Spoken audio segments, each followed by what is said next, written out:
Dreamland জঙ্গলে আবহাওয়া বেশ দারুণ ছিল। আজ রোদ বেরোয়নি আর ঠান্ডা ঠান্ডা হাওয়া ছিল। বাহ, কি দারুণ ওয়েদার আজকে! 50 ডিগ্রির গরম নেওয়ার পর এত দারুণ আবহাওয়া দেখে কি দারুণ না লাগছে। যেখানে সব পাখিরা আনন্দে ছিল সেখানে সোনু পায়রা বেশ চিন্তিত দেখাচ্ছিল। এখন থেকেই এত মেঘ আর ঠান্ডা হাওয়া, যখন বর্ষাকাল আসবে তখন কি হবে? আর এটা ভাবতে ভাবতে ও টিনু পাখির কাছে যায়।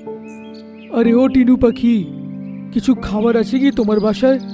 আসলে আমার ডানায় খুব ব্যথা করছে, তাই খাবার খুঁজতে যেতে পারছি না।